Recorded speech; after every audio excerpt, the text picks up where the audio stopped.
Hello and welcome to another exciting edition of Santos on Sports. Alongside Chris Santos, I am Paul Santos.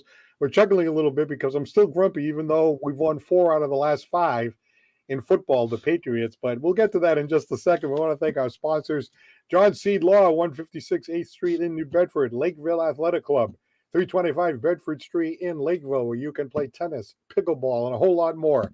Citywide Glass, 3 locations to serve you in Taunton, Fall River, and the main office in Dartmouth at 425 State Road. And last but not least, Scotty's Pub, 202 Pleasant Street in Fall River. And how's Mr. Chris doing today? I'm well, Paul. Another exciting week of NFL action. And, some things are not really settling in where you can look at the AFC and say, wow, this is the way to go. Look at the NFC and say, this is what it's going to do. A lot of things happen in the AFC East, getting tight right now. Everybody above 500. Patriots now 5-4, first time above 500 all year. A lot of excitement right now in the NFL and the AFC as well. Well, I got to tell you, Chris, I'm looking at these games, right? And, of course, the Patriots won 26-3. So you think me as a Patriots fan, I'd be all happy about it and everything else. But no, I'm not quite happy. I'm looking at that defense. Hey, the defense had a great game. Judon had a great game, all those sacks and everything else. But let's face it, that's not going to happen against Buffalo. That's not going to happen against the Kansas Cities of the world. You know what I mean? They did take advantage of a team that's really not very good. So that's fine. Let's put that aside for a second. But what about the offense? I mean, that offense is just god awful. They get into the red zone, they can't score. I mean, hey, the quarterback, I know it's not his fault that they came in with the new scheme, with the new offensive line that's not doing anything and all this stuff. But there were some passes way 10 feet over the head, down at the feet, little screen passes that can't even hook up with with the receiver on a screen pass. The only touchdown was that little side pass where we snuck into the end zone. I mean, there's never any drop back and fire a ball into the back of the end zone. It's all this dink and dunk, and thank goodness we had a little bit of a running game. But in the red zone, they were terrible, I thought. I'm watching this game thinking this is like watching paint dry. This is just a grind it out, just it just can't get anything going here. I'm looking at that offense.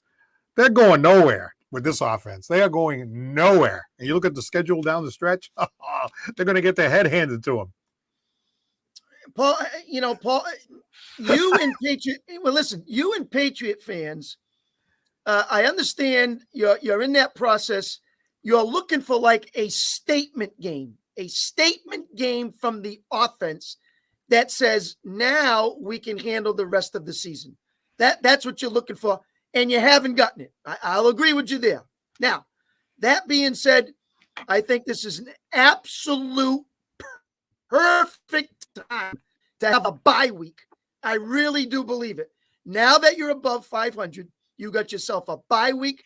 Get everything the way you want it, whether it's up front in that offensive line, whether you're going to start guys, sit guys, get people catching balls, making passes, get in the red zone, work on that now in this bye week, get better, try to get a statement game. Obviously, it would be nice against the next one, against the New York Jets. Can they get that to happen? Obviously, time will tell. But I think it's a perfect time for Bill and his coaching staff to say,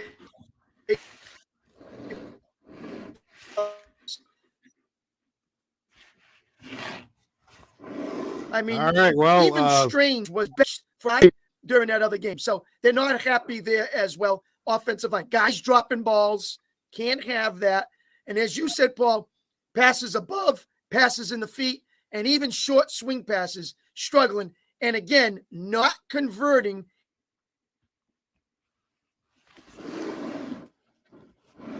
Okay, well, we're having some issues over here, and hopefully we can get those fixed. But in the meantime, give us a call here at 774-762-6234, and we'll talk about the Patriots mess over here. I think this computer, this laptop is working about as well as the my laptop is working about as well as the Patriots offense. We're having some issues over here, but give us a call at 774-762-6234. Can you hear me over there? All right. Well, let's just continue on with Oh, you do hear me? Okay, good. Yeah. So again, I mean, I it's hear you. not all on Mac. It's not all on Mac, right? You know what I mean? Like it's not all his fault at all. Yeah. They come in with this new system. You got the offensive line. It doesn't seem like they know what they're doing. I mean, it's a terrible thing. And so as a result of that, he pushed back a little bit. He regressed. He had that injury and everything else. But again, I don't want to bring this whole Zappy thing. That ship has sailed. But we just saw something in the other kid, and then when you go back to him now, it's like, gee, this guy doesn't have that little it thing. Now Zappy played terrible in the second half against the Bears. So who knows what would have happened if he started that game? But I just felt like you said, moving the chains, better in the red zone. Balls actually fired into the end zone for a touchdown, like when he hit Thornton in the back of the end zone after stepping up in the pocket and all that. I mean, this game right here, it was almost as if they were afraid to try to go for it. Once they got into the red zone, they were like, we'll kick a field goal. We're not even going to just lay down and don't even bother throwing the ball because we're afraid something bad's going to happen. Yeah, and the offensive line, 2.5 yards per carry, 70 yards on 28 carries. That's not going to cut it in the NFL. So the Pats are really not taking advantage when they have great opportunities that the defense is giving them. They have to absolutely shape that up, get that better. Myers and Bourne fumbling balls, can't have that. One positive was Jones finally didn't throw an interception in a ball game. So I guess you can take that as a plus, Paul. Yeah, right. Well, the reason why he didn't throw an interception is because they never haven't thrown a ball down the field. well, I mean, I guess you can look at it that way. He was 20 for 30 for 147 yards with that one TD, but it's nothing, outstanding or really impressive. I mean, look, Josh Fields does it. Even Lamar Jackson did it last night. Similar stats, but those guys run, and they run well, and they get into the end zone, and they make things happen with the run. Mac's not going to give you that, and either Zappy probably wouldn't either. So, it's a little bit different where he has to get the ball down the field more, take advantage, and get more yardage than 147 yards. All right. Well, what do you think about all of this that we're discovering?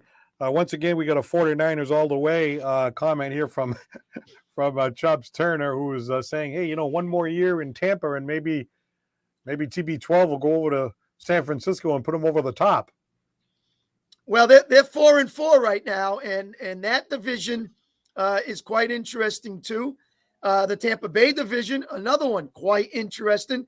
That's a team that's leading that conference, actually leading their division under 500. So that's kind of crazy there. The West, Seattle, just cannot believe they're doing what they're doing. They're going out to Europe and play Tampa this week on a 9 o'clock or 9:30 Sunday morning game, which is a big game for both teams. Tampa survived. They got it going. San Fran had the bye week. They need to regroup, get themselves together, and make their stretch run as well. I still think San Fran will be in the playoffs come the end of the season. And a shout out to Lorianne LaFleur Alston, who's watching in Florida today. Yep. And I understand they're getting ready for Hurricane Nicole. So be safe down there. I know she was a transplant from New England down to Florida. And of course, absolutely loved it when Tom Brady went down there and won that Super Bowl, like a lot of the transplanted people did. But she says, as for the Pats, I must admit, I haven't been keeping up with them. Look at that. She faded away because they're not as good as they used to be, huh? Well, sometimes, you don't watch. And I chuckled with you, Paul, because we talked on Sunday and you were asking me what I thought about this offense. And I turned to you and said, TB12 is not walking through that locker room door. And you're expecting some high octane offense and you're not getting it, in these first 9 weeks. So hopefully they can revamp the offense with this bye week. Mac took 4 sacks. You can't have 4 sacks at all, during that game as well. Good thing the defense showed up and did what they did. And they've done it for 2 weeks against the Jets. And then obviously this one here against the Colts, who are kind of depleted. Next day they fired their head coach, Frank Wright. Jeff Saturday now going to be the interim coach. So a lot of things going on in Indianapolis, but in not a good way. And I didn't expect them to really play that well. Ellinger came in. Bill eats those guys up. He's like 16-3 against like first-time quarterbacks. I think the last guy that beat him was Brock Osweiler. So Bill was ready for that one. Well, we can talk about Bill, but I got to tell you, I don't know if he's losing his fastball or if he ever even had a fastball. Maybe it was just Brady the whole time. I don't want to take anything away from him, but what we're seeing right here, I just don't know what's going on. But let's go to Ryan in Mattapoisett. Hey, Ryan, good afternoon.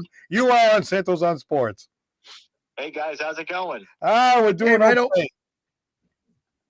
Yeah, so as much credit as I want to give the defense on Sunday, 9 sacks total. Matt Judon with 3 or 3.5, whatever it was. Josh Uche had a breakout game. It seems like Chris stole the words right out of my mouth. The Colts are just a clown show right now. They just fired Frank Reich after they fired their offensive coordinator, who didn't even call the plays. They finally fired Frank Reich. I still don't like the fact that Chris Ballard is still in place, and then they just brought in Jeff Saturday, who's had coaching experiences in high school. So it just seems it seems like they're fighting for the tank bowl, because they're definitely not going to the Super Bowl anytime soon. But the offense, it just continues to be frustrating. Like at this point, I'm not even expecting like a high flying Kansas City style offense, because first of all, Mac Jones isn't that kind of quarterback, and we don't have the pieces for that anyway. I just want to get into the end zone. Like, I'm sick of, Nick Folk being like the special teams player of the week every single week, because we just can't punch it in. And Ryan, I said it at the beginning, and let's see if you agree.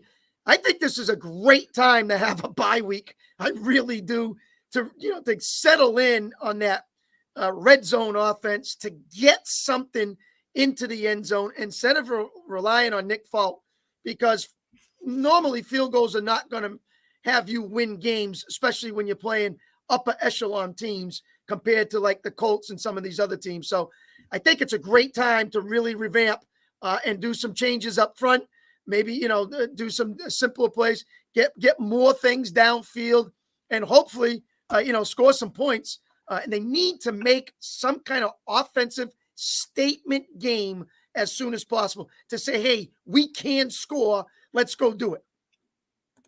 I 100% agree with that too. Work on the red zone. Work on getting a bit more creative, because I forgot who it was that reported this, but I guess they had overheard something in the Patriots locker room where essentially they were like alluding to the fact that defenses are like calling out the Patriots plays from the opposite sideline. Like it's gotten predictable as well. Like, and to me, this is the disadvantage of having a guy like Matt Patricia, who's never called plays before in his life, calling plays for this offense this year. It's way too predictable, and they're not scoring points. They definitely need to work on the red zone. I 100% agree with that. Well, I got to tell you, and we've already gone down the whole Mac versus Zappy thing, but why do I get the feeling that if Zappy was in there and they got in the red zone, then maybe there's a chance that he'd get the ball and he'd step up in the pocket and maybe find Thornton in the end zone or something like that, like we saw in the last few weeks? Am I dreaming? Well, I've seen weirder things happen, so I definitely say that there is a chance of that. But at the same time, we saw it against Chicago. Obviously when Zappy came in, there seemed to be a bit of a spark. They ended up taking the lead, but in the second half, it was just more of the same. Couldn't get into the end zone, making mistakes. So maybe Zappy could make one play or two, because they weren't expecting him to play really. But I don't know if it would have been all that different. When they go and play the better teams, even the defense, like you didn't have the quarterback running around. I mean, they still have a problem when the quarterback is mobile, when it's somebody like Josh Allen or the Bears quarterback, right? They just couldn't get him. And once the quarterback starts running around, I mean, I don't think you're going to see like 9 sacks the way you saw against this pathetic Colts team. So the defense isn't as good as it looked the other day. And the offense, they're not going to beat anybody with this offense. No, I 100% agree with that. And even though Josh Allen has an elbow issue right now, I feel like he'll be right by the time we face him come December both times. And I wouldn't count out the Jets in after this coming bye week. To be perfectly honest with you, like that was a statement win over Buffalo. Hey, Chris, I'm thinking like, look what we did that Buffalo couldn't do. Beat the Jets. The old common opponent analysis that fails every time. I don't know if it was an arm injury. Yeah, and again, I don't know if it was an arm injury, but Josh Allen made some tough throws there that was really uncharacteristic of him, and a couple of interceptions. And you kind of scratched your head and said, wow, I was kind of surprised he did that. Zach Wilson looked a lot better than he did, obviously, against New England. That was kind of surprising. And then they go ahead and pull the upset. But, division rivals, division games, they always find a way. If you can keep it close, maybe something can go right down the end for you. And it ended up doing it, for the Jets. But I think Ryan's right. The next game is the big one. You got Zach Wilson at quarterback. You're going to start having Minnesota come in. So that's Cousins. He's not a runner. So those two guys are not. Burrow's not a runner. Allen will run, obviously. Then you have Kyler Murray. He'll run around when you play Arizona. And then they got Derek Carr, who's not much of a runner either. So, yeah, a couple of games, a couple of runners. But other than that, it's the sit-back, throw kind of quarterbacks. It'll be interesting to see when they hit the road for those two games with Arizona and Vegas, and then obviously the one there. But, again, hoping this bye week sets some things up. But you can't have – well, listen, the Colts went 0 for 14 on third down. They went 0 for 2 on fourth down, and they averaged 2 yards per play. Nothing against the Patriots, but their run game was 2.5 yards per game. And you got Harris and Stevenson, who I think are very good runners. They need to get the run established. It opens up the pass, makes it better. And then, Paul, you're alluding to Zappy seeing more receivers, getting maybe Henry involved, getting Parker involved, get Bourne, get more of those guys, Myers, Smith. So you see a lot more of the field. If Matt can get that and get more guys involved, and the running game opens up, it'll be a lot better for the New England Patriots. Hopefully the bye week will help.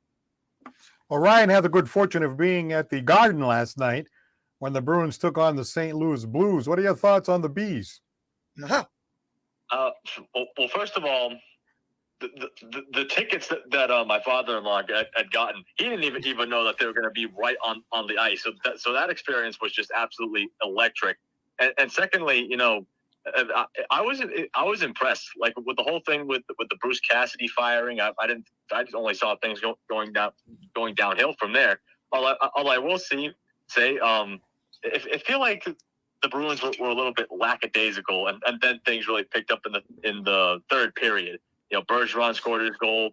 Trent Frederick played surprisingly well, but so I was rather impressed. Chris, you think they're too old? Say that again, Paul. Are they too old, you think, to be a real contender down the stretch? Are they going to run out of their legs? 12-2 to start. You got some young guys. You got some energy in the back half. You still don't even have McAvoy in that lineup the way, to run more of a show. I don't see why not. They look pretty good to me. They seem to be moving on all cylinders right now, and impressive even with Olmark, who a lot of guys laughed at and said, do we really want this guy? And he showed up as well too. So, they've done a good job from the top to the bottom. And right now they got him moving in the right direction. So, hey, Paul, it's not broke. Don't have to worry about fixing it until something really goes wrong. A lot of guys are doing a lot of good things right now. They're letting the young guys play. That's nice to see. Well, this coach right here, he doesn't seem to be bashing the youth all the time. That was the whole thing that Cassidy, was too tough. And they'd say, well, those young guys are too soft when you have the tough coach. Well, maybe behind the scenes, maybe the guy was kind of an a-hole. You don't know that, because Bergeron didn't really like him. Krejci wouldn't play for him. So I think, Ryan, you might be onto something there. Maybe it turns out that, getting rid of Cassidy and bringing this guy in is what the team needed. I mean, maybe, but at the same time, I still find this siding with Don Sweeney and Cam Neely in the situation. I still don't quite like those two guys, but I gotta give credit where credit is due. Jim Montgomery has really impressed me, and being that close to the ice last night, seeing a guy crash into the boards right in front of my face, that completed my life right there. Never thought I would experience that. I saw a picture that Ryan put up, and he was right at the ice level, right on the other side of the glass. So when they come in and there's a body check, and when you're down that low too, Ryan, you can really tell the speed. The speed of that game is unbelievable. Absolutely, yeah. It's cliche, but it really does look different when you're there in person. When the Patriots game, I've went a couple of Patriots games I've been to, and this one right here, there's and the size of some of these people too. You can never truly tell on TV. Well, speaking of size, you want to give us a quick Celtics comment? And when I say size, you go to the Celtics game, same thing. If you're down close, you can really see how tall all these guys are. They're unbelievable athletes, well-conditioned athletes. They're very tall, most of them. But as far as the Celtics, what do you think? They're off to a pretty good start. They're off to a good start. Yes, absolutely. I love the way that Jason Tatum's been attacking. It seems like he's been turning the ball over less from what I've seen. But defensively, I feel like under Mazzulla, there's been just a massive regression there. Hopefully that they improve that down the stretch when it comes time for playoffs and stuff like that. But I don't know. Didn't Robert Williams just come back too? Yeah, I believe he did. And you're right there, because I thought their defense is off to a slow start, which last year was like really their strong point. And then it was trying to find wins down the stretch. So, but when you go on the road and you beat a Memphis, a decent team, Tatum off to a good start, Brown right behind them, obviously doing his thing. So both Boston teams are kind of clicking with Brogdon and Smart, getting them going. And even the Bruins, I understand Bergeron and Marchand are going to do their thing, because that's just them.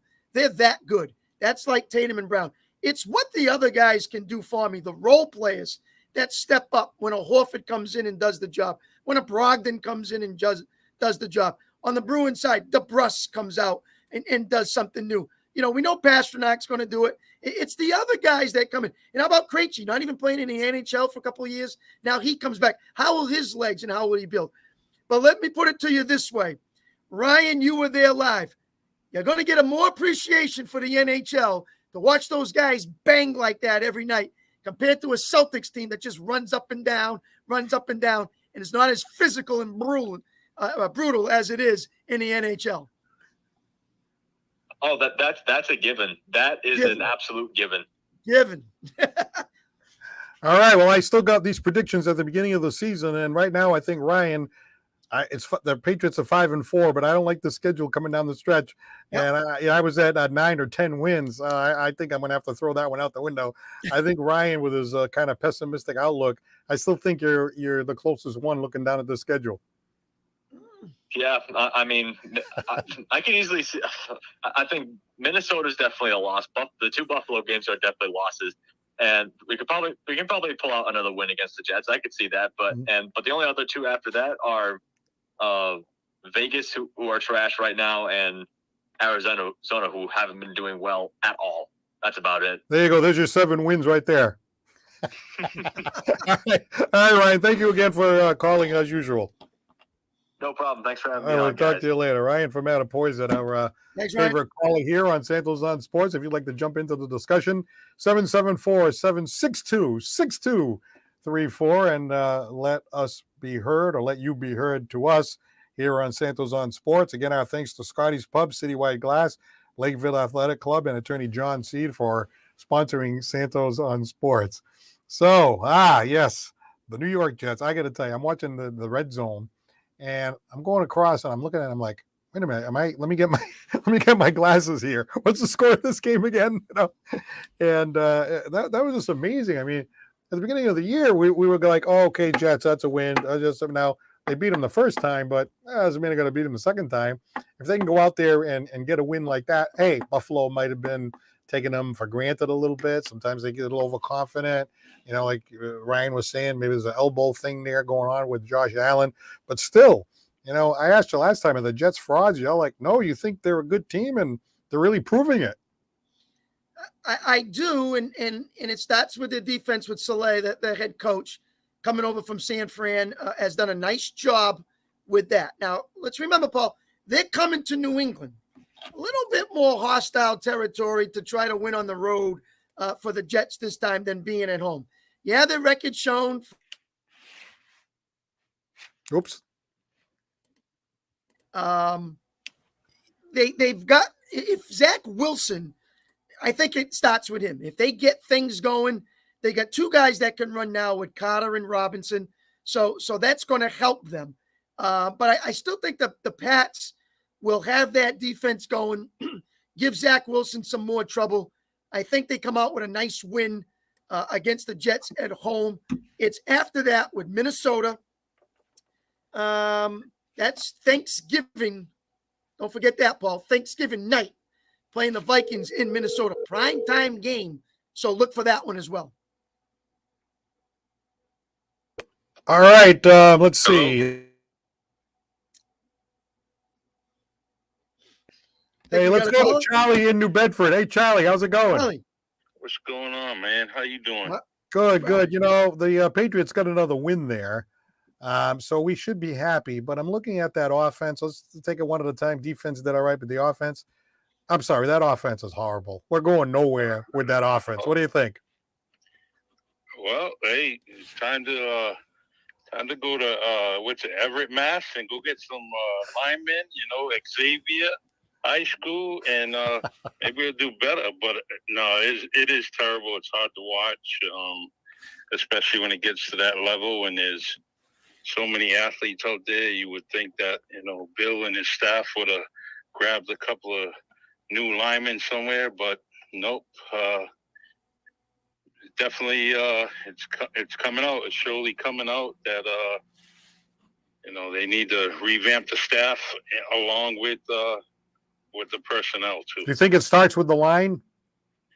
Yeah, because if the line's solid on the O line, if the O line is solid, then we would be all right. The D line, I think they're doing their job, you know. But the offensive line, we definitely need to be real solid. And we got, I think big guy Brown, I think he half steps most of the time. Isaiah Wynn can't get out of his way, and Cole Strange, I just think he needs a full year coaching, and then he'll be all right next year. Charlie, 8 games left, after the bye week. What could you say to us to say, what would you like to see from the Patriots in the last 8 that would solidify for you this team can make the playoffs? 6-2? Let's see. Well, anything I say, it's not going to be any good because the line's not going to be solid. So okay. I want Smith to play more, maybe into a receiver role compared to a tight end role. At least he's catching the ball, you know, and his yards after catch are better than a lot of people. So I like to get him involved. But let's just face it, you know, I think Mac's got he's getting a little intimidated and scared, and he's panicking. So, and I would too, you know, I would too. But I don't think 4-4 is possible. But I'm looking at maybe 3-5 the remaining games. Well, that only gets you 8 wins. That's not enough to get them in. 8 wins or 9 wins. Yeah, I don't think that makes the playoffs the way the AFC is going right now with a lot of good teams. So, yeah, they'll have to do better than that. Yes, absolutely. Yeah, so I'm moving on to next year with this team, and we and then that's hard for me to say, but after seeing you know, that they're not going to be bringing anybody in to help out that line, I definitely don't think we got a chance in hell to do it. All right, what about the Celtics? You follow the Celtics? I love them. They did a marvelous game, other than some periodical lapses of defense yesterday. But I like that they beat a team in Memphis because they're definitely a team that I thought is very good in the West, and for them to do that the way they did, I'm very, very happy. Hey, Chris, how about the addition of Brogdon? I mean, he's looking really good out there. Oh, Brogdon is. Well, I mean, that's why they went. Yeah. Yeah, that's why they went go get him.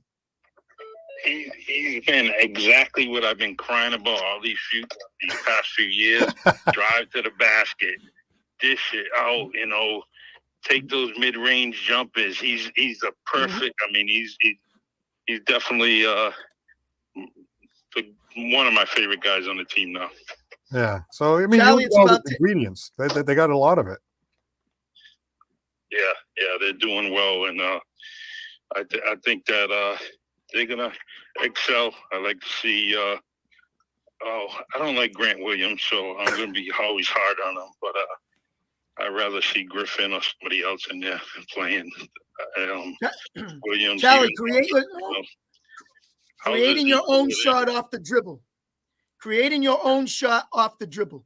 Very big, and Brogdon does it well. I like to see more Celtics do that. Drive to the basket, stop, take the shot instead of looking for a pass and take the shot. Brogdon does that good. A couple more Celtics need to do that as well. Have confidence to create your own shot off the dribble. Exactly. Yeah, exactly. All right, Charlie. Well, very nice talking to you today, and I know you enjoy the sports like us. So be well, and we'll catch up with you soon. You guys are great, man. Have a good evening. Thank you. You too. Hey, all right, Charlie. Charlie on the line here on Santos on Sports. If you want to jump in the conversation, you see that number at the bottom of the screen, right at the bottom of Chris Santos' face right there.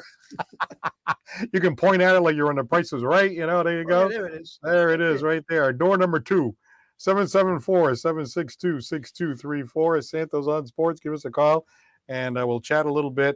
Well, I'll tell you, it seems like the takes are pretty much the same. We're watching the Celtics, and of course the Bruins are doing well, and of course the Patriots. But we didn't get into it with Ryan, but the handling of that that kid Miller.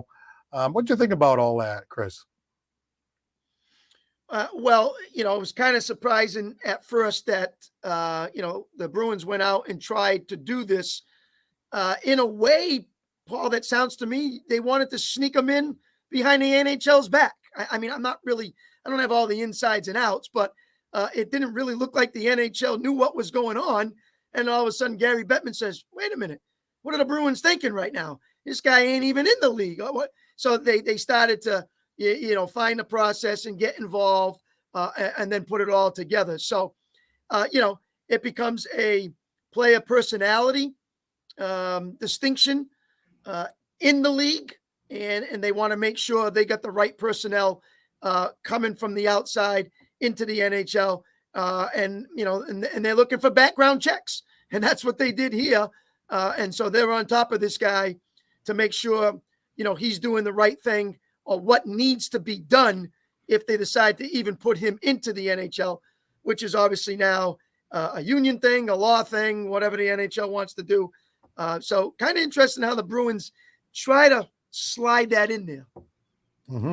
Yeah, it almost felt like, they're trying to say now that they didn't have all the information and all that. I think they're kind of in the cover their backside mode. Yeah. It's too bad because, again, they want to improve the team. They see a talent. They want to bring the talent in. And maybe sometimes you put blinders on as to, the character of the person, and you're trying to not look there, because you see the talent, and that's unfortunate. They absolutely messed it up, and the best way to handle it is just to admit it. Hey, we screwed up. We had blinders on. We should have looked at it. It's our mistake. We apologize, and that's it. If you try to say, well, we didn't have all the information, or try to come up with some excuse, I don't think that's going to play too well. No, I agree with you there, and I think the organization made a statement, and they tried to, reconsider their thoughts and what they try to do with this young man. And so it's out there now. They'd have to go through a lot of channels and process to figure out if this will ever come true, that this kid would be actually a Boston Bruin. But I don't see it happening. I think they're just going to let it go. They're going to move on and just take this year and continue their winning ways and see what they can do best. So, again, this is not a player that would just come right on to the Boston Bruins. This would be going through a farm system to make something happen and then see what would go on from there. But he can't probably even get in that door. So I don't see it happen. Just let it go. Let's move on. Say you made the mistake, and just concentrate on what's going on for this year. All right, 774-762-6234. You can pick up with what we're talking about or bring your own subject to the table here on Santos on Sports. Chris and I had a fun moment a few games back because all last year, the Celtics, when the closing seconds would occur, they'd always give the ball to Tatum. And Tatum would clank it or he'd miss it. And I'd say, look at that. They always got to give the ball to Tatum for the last shot. And he always blows it and he'd blow it and he'd blow it. And every time he blow it, I couldn't wait to get to the phone to text Chris, hey, look at that. Why don't they give the ball to Brown? Why does it always have to be Tatum all the time? They never give the ball to Brown. It's always Tatum. Come on now. Why don't we give it to Brown, So the other day, it comes down to the last shot. So I'm thinking, all right, they're going to give it to Tatum again. They always do. No, they give it to Brown. So okay, come on, you got to hit this now. Clink. He misses it, right? So I'm sitting there. I'm like, oh, I'm going to get a text from Chris Santos. I'm sure I'm going to get it. I know it's late. All of a sudden, I hit my phone. Oh, I knew it was coming. Hey, they gave the ball to y'all boy. Look at that. Clank right off the thing. So, hey, sometimes you make it, sometimes you don't. But I always thought it was good to move it around to somebody else. But, hey, they gave it to my boy, and there it is, clank off the rim. And I know Chris was at home, and he probably thought, oh, this is good. There was something about it that you must have enjoyed there.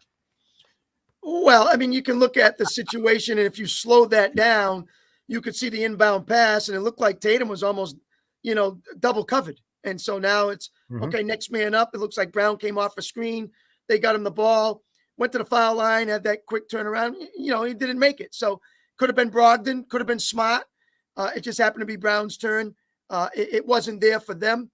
Hopefully he continues to get his chances down the stretch just as much as Tatum and some of the other guys. And when you need it, you got to kind of make them. It didn't happen last night. Tatum got fouled at the end. They were up by 1. He did make 2 free throws, and then he was there at the end on the defense to kind of make Morant get a little nervous and kind of slipped and fell, and the game ended, and they went their own way. So, you take advantage of the situations that come to you. Last night it was the free throws, but at the same time, Paul, we talk about, Jesus, man, why do we got to get these games always down the stretch like that? I like to see it once in a while, but not like every other game. Let's get some good quality wins. Let's beat people by double digits and then have them chasing you. So I'd like to see that work better for them. Right now we're looking at the Patriots kind of struggling a little bit, and then we're seeing the Bruins and the Celtics off to this great start. And, the Bruins 10-2. I mean, one of the concerns is that, because they had those injuries to McAvoy and Marchand coming back, and actually he came back earlier than they thought. But the thought was, boy, they got to kind of stay over 500 because, if you're not in the playoff hunt, they say past Thanksgiving, it gets really hard to make up that ground with the 3-point games and all that. Well, the Bruins 10-2. It would take a colossal nosedive the rest of the way for them not to be at least in the playoff hunt. So this is what you wanted. You wanted this to happen. But the problem with hockey is, you can take that regular season. I mean, you want to be good. You want to be strong. You want to have the, goaltender and all that. But, come playoff time, anything can happen. I know that's far from now, but to be able to continue this, have everybody stay healthy, have the older guys not run out of gas, have the younger guys improve. The coach likes offense. He likes to have the defenseman go into the play and all that. But is that the kind of style that works in the playoffs? Usually the teams that are defensive oriented, that are responsible in their own zone, sort of like what Claude Julien, promoted and argued. Sometimes that turns out to be better. So this run and gun and all this, looks like we're watching the Harlem Globetrotters of hockey some night with that power play. I mean, they are just phenomenal. They put on a clinic out there. But come playoff time, when things start banging around and all that, sometimes the game changes a little bit. And, that freewheeling style that's so entertaining, I'm not so sure that's the way you win in the playoffs. Well, we've seen in the past, things get a little bit more collapsed. And the lanes get a little tighter, and shots get blocked a lot more. But the physicality will always be there, right? Playoffs. So you're working for a regular season, Paul. Yeah, the play of staying healthy, home ice advantage, high seating. You want all them things to go away. And then obviously in playoffs, I guess a hot goaltender or hot goaltending, whatever you want to call it, where you have a lot of confidence behind that guy, that if something goes wrong, he's there, to keep you in the game. So it's a lot going on. And yeah, I always say playoff hockey is a lot different. But do the Bruins have the pieces for that? Well, right now they do. And it seems like they're doing it pretty well, with a lot of quality scoring, not turning the puck over as much, thank God. Because last year, me and you talked about that all the time. Man, how many turnovers in that, neutral zone. It was incredible. But they've done that a lot better too. Getting more defensemen involved, keeping the puck in the opponent's end, a lot more cycling, a lot more wider and moving around. So, yeah, hopefully it transcends itself to the playoffs. And that's what the Bruins, will be looking for coming down the stretch later on. Pastrnak last year was a turnover machine. He really was. He put the puck in the net, of course, and he's just a unique talent. And the other thing, too, is they haven't signed him. That makes me nervous because you see what happened with Bogarts. Once you get past a certain point, you might as well just wait and see what happens. If I'm him, right, the argument is, hey, you wait till the end of the year. If you still want to play in Boston, you can. But maybe, some other cup contender, wants to get you. And, it may be in a city that's a nice city as well. I know he likes Boston and so forth. But once it gets to this point, I don't know, man. I hate to see him leave because that elite 40-goal talent, that is so hard to come by. Yeah, I agree. He's one of your, great performers. Guy who is a quality sniper, goal scorer, that is a talent that doesn't happen often in the NHL on too many teams. So keeping him around would be very good for the Boston Bruins. So, let's hope that they do it. But to switch back, Paul, to the Patriots, you see that number right there, 774-762-6234. I want someone to call us and say, in Bill we trust. Because I used to hear it year after year. In Bill we trust. Well, guess what? You're 5-4, over 500. Somebody call and say, in Bill we trust. And they'll be ready for down the stretch. Why are we not hearing that this year? In Bill we trust. No, we're hearing Fire Bill. In fact, one of our friends called last time or typed it in last time. Where's in Bill we trust? Fire BB. Well, I got to tell you, after Brady left and all that, I was a little bit more of a Bill guy than Brady, but I wanted to see what was going to happen. So I thought, well, okay, Brady's going to do whatever he's going to do. But Bill, he can, kind of like take the pieces of the puzzle and plug them in and coach people up. And maybe we won't win the Super Bowl, but we'll be in there, Right. That hasn't happened. It just hasn't. His drafts have been lousy. They ran out and spent all that money because they were so embarrassed that, Brady won the Super Bowl. They went out and got guys like Hunter Harry and Smith and all these players, and a lot of them haven't worked out. Well, I mean, a couple of guys in the draft that worked out pretty good. Obviously, Judon worked out well in terms of signing him. Barnmore turned out to be a good pick and stuff like that. I mean, Thornton might come around at some point, but, has Bill Belichick really been able to do anything more than any other coach has been able to do? They say he's the greatest coach of all time. I try to believe in him, but some of the boneheaded things he's done, like that Bears game, what the heck was that? And bringing in Matt Patricia and Joe Judge just because they don't want to pay a solid, offensive coordinator who's got a good resume. I mean, what are they doing? What are they doing over there? I mean, Belichick makes $25 million a year, and he's paying Joe Judge and Matt Patricia partly because, they're not being paid by the Patriots. Their contracts are still going with the other teams that got bought out, so the Patriots don't even have to play them. So is it really about money? He'd rather get money than win? I mean, to me, that was embarrassing as hell when Brady went and won the Super Bowl on another team, and you're just sitting there like terrible with Cam Newton. You then go out and spend all this money like, oh, yeah, well we're going to go spend some money. I thought after they spent all that money that the greatest coach of all time was going to be able to get him into the playoffs every year. Well, last year they snuck into the playoffs, got blown out in the first round. This year, I mean, if he makes the playoffs again, then maybe we can say, hey, he can take a mediocre team and make them better. But I don't know. I've lost my faith in Bill we trust. I have. In Bill we trust. That Paul, but you're bringing it out. When somebody call in and say, Paul, you're right, and I believe in Bill, and we're going to make the playoffs. I don't want to hear all this. They could have, would have, should have. They did this. It's on the field. It's field time. It's now my coaching. This is how I coach. It's my team. This is the way I do it. In Bill we trust to move forward in these last 8 games, make the playoffs, win or lose, but they get in. That's why they got Bill Belichick. Somebody call in and tell me they got him.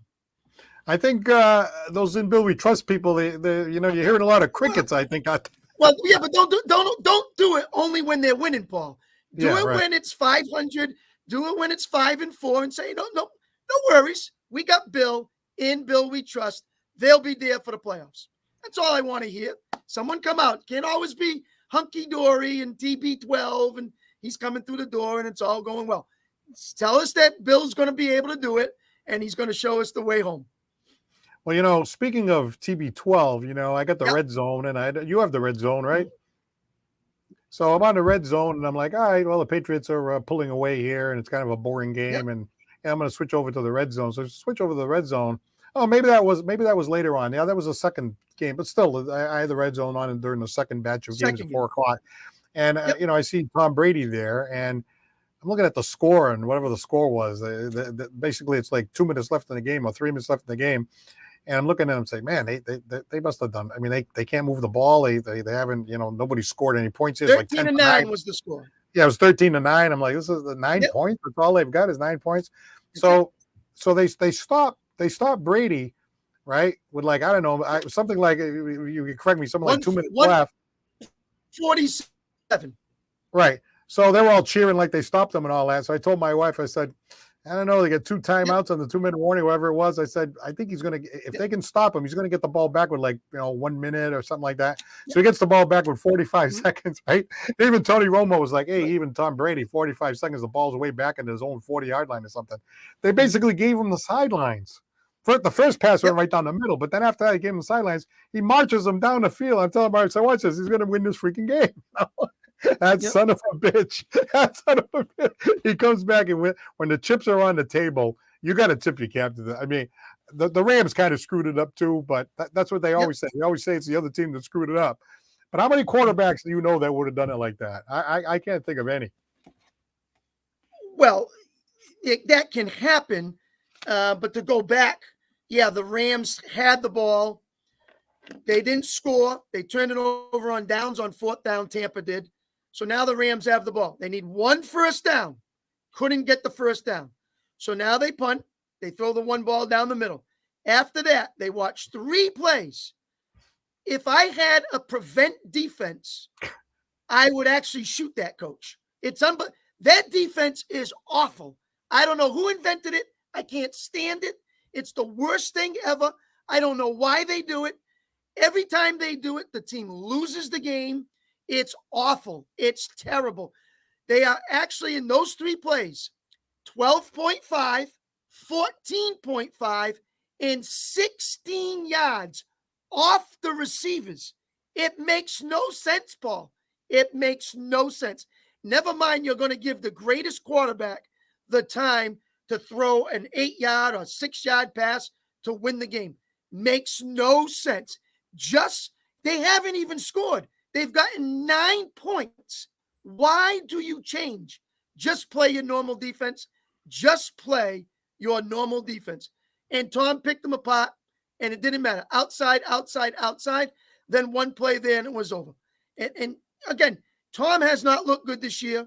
Tampa has not looked good this year. They've struggled. Great game, good win. You take advantage of what's given to you, and that's what Tom does well. He takes advantage of those situations. He has complete control of his offense, knows where people are going to be, and he always finds the right guy. Could have went to Godwin. Nope. Mike Evans. Nope. Fournette out of the backfield. Nope. He found a tight end. I don't even know his name. Never even heard of him. But the guy scored, and they win the game. That's what Tom Brady does well. There's no question that the Rams put it on a silver platter, but then he still had to execute. But here's the greatest.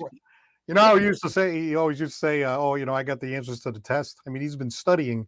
There isn't a defense that he hasn't seen. So he gets out there and he's looking out there and he's like, they're giving me 10 yards on the sideline. I got no timeouts. So just keep throwing the ball down the sideline. Now, the first one went right down the middle. He ran down and spiked it. But then after that, they gave him the sidelines. He's got no timeouts, and he just went right down the sideline. I couldn't believe it. I'm like, yeah, right. I mean, so yes, they definitely handed it to him on a silver platter, but he was able to recognize it and execute. So you got to give it to him there, Oh no, absolutely, and and that's what he's done all his career, and we've seen it with New England a million times. And like I said, it doesn't have to be the greatest player or wide receiver on his team. He finds the right player at the right time, and that's all that he cares about. And he finds the way to win the game, and he did it again. Now, is that going to move them up? Is that going to be, wow, that was the turnaround game for this team to get better? We're going to have to wait and see, but it's a good start in a division that's really struggling right now when 4-5 is leading that division. It's incredible, but it is what it is, and you keep playing, and Tom will continue to do what Tom does when you give him those situations. Well, I'm looking at that game, and the announcer said the same thing that you did. Could this be the turnaround game? And I'm thinking, all right, they're 3-5, right? They lose this game, they're 3-6. Yep. They're probably not going anywhere. They win the game, they're 4-5, and like you said, in that division, they're in first place. First place. So, like, if the season ended today, they won. They're in the playoffs just because they're in first place, right? In that division, they could be 500 or under 500 and still get in, right? So, how would you like to be like some team that only lost 2 games all year or 3 games all year, and you get in the playoffs and you got like a 500 team that's quarterbacked by Tom Brady, right? Oh boy, talk about like, the last thing that you want to do is see him in there in the playoffs.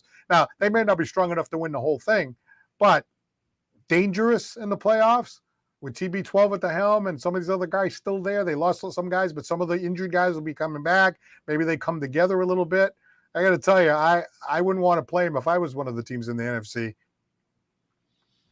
Well, hey, listen, I'm a Dallas fan. The first thing, I don't want to play Tom Brady in Tampa in the first round of the playoffs. Not at all. That would be like, oh boy, I know it might be a home game if we have a better record, but if that matchup comes up, I don't really want that. I'd rather see him later on, or enough where he gets by the first team and then go play the Eagles, who might be the top seed. I'd rather see that happen than obviously Dallas would have to do it. So, but you win your division, you're in the playoffs. And right now, Tampa sits on top of the division. It doesn't matter what their record is. They're still in first place. By the way, not to take anything away from Tom Terrific, TB12, when he was with the Patriots, the AFC East sucked like 90% of the time. So now he leaves a couple of years later. The AFC East is tough. The Patriots they have a better record than the Bucks, and they're in last place, right? The Patriots are. So now he's over in his division in the NFC, and they suck. I'm like, oh, this guy, man, he just, everything just seems to open up for this guy. All right, we got a comment. I'm going to look it up right now, Paul, because I believe. What are you looking up? Only division. What did you say about the division? You broke up on me, Paul. I unfortunately. Let me try to move my laptop around here. You were going to look Say again, Paul? You were going to look something up? Yeah. Isn't the AFC East the only division that everybody is above 500? I believe someone said that, yes. And it's funny, like you said, the Patriots are 5-4 in last place. So, and Tampa Bay is 4-5, and they're in first place. Yep. Doesn't that just figure? All right, we got a couple of comments Buffalo here. 6-2. Yeah. Jets 6-3. Dolphins 6-3, 500. So. Yeah. Now, Ryan Fast and Furious, before we go here, he said that as an aside about me and Chris's Cowboys, as much of a doofus as I think Mike McCarthy is as our head coach, it will be very nostalgic seeing him going back to Lambeau. Well, Ryan, I pray that this is it for Mike McCarthy personally. I want Sean Payton. That's my opinion. I hope they go after Sean Payton. I hope he would want to come out, and I hope he would want to go to Dallas. That would really I think the Cowboys would really succeed even more with him as their head coach. So let's see what McCarthy does going up to Lambeau, who again, Green Bay Packers have struggled. Let's see if they struggle against Dallas. That would be kind of Well, I have no dog in that fight, but if Dallas Yeah. struggles against Green Bay, that would be kind of interesting to see Chris's reaction to that. Yeah, I wouldn't be too pleased about that, especially I mean Green Bay, struggled against Detroit, been just losing some games.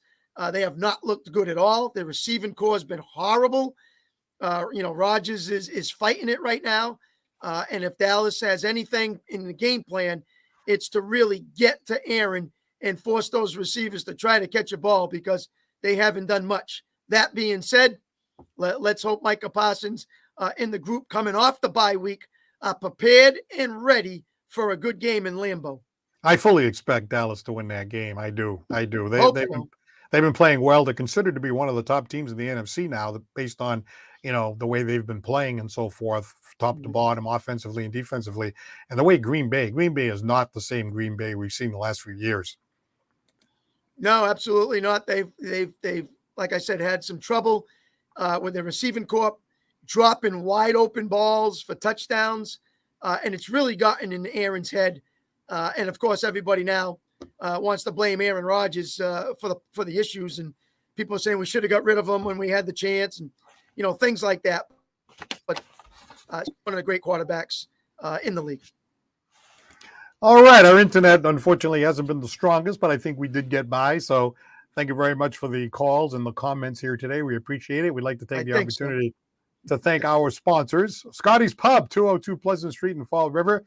We're going to be trying to do a couple of remotes out there when we can set that up and maybe do one of our podcasts on location at one of our sponsors. Would be a lot of fun to do it on, say, game day or something like that. So we're going to be talking about that. We got Citywide Glass with 3 locations to serve you, as we said.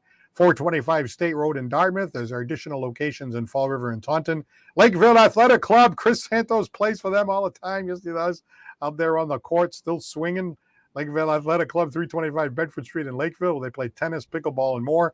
And Attorney John Seed, a great supporter of ours, 156 8th Street in New Bedford.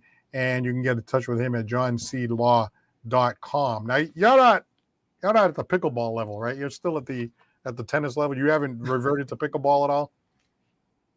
That is correct. I have not started that adventure. Been asked a couple of times, but until my really competitive playing days in the tennis kind of dwindle down, I think I'll stay right where I am, and then I'll figure it out later on. There may be a time that comes. It might not be for a while. It may not be. It could be 5 years. It could be 10 years. It could be 15 years. That day may come. That day may come where you have to go out there and try to win the pickleball championship, Hey, you never know, but, a little hand-eye coordination, and at least I'll have more of the experience than some other guys because I got the tennis background. So maybe it'll help me more than others. All right. Well, thank you, Chris. Always fun as usual. Let's see what happens over the next couple of weeks. Patriots are off this week, so we'll catch a breather. We'll be paying attention mostly to the Bruins and the Celtics and see what happens with the Red Sox as far as what they're going to do. They still haven't signed Bogarts. We'll keep an eye on that. What did somebody last week said? The Cowgirls. Somebody said the Cowgirls, but it's the it's the Dallas Cowboys. The Dallas Cowboys. We'll see if they can pull out a win this week, and then we'll continue on from there and see what happens. It should be interesting down the stretch. I hope that at least the Patriots can at least stay in the hunt so that the games are meaningful. That's all you want. Because if you start playing meaningless games, that's where it's just, hey, we're looking for next year and all this kind of stuff. We haven't had that happen to us before in about 20 years. So we want to make it so the games actually, they have a shot to get a wild card or something like that, Would it be in one of those situations? Yeah, I think one of the things you should look for this week, Paul, you got to look at Buffalo, Miami, and the Jets. You want to see who they're playing against.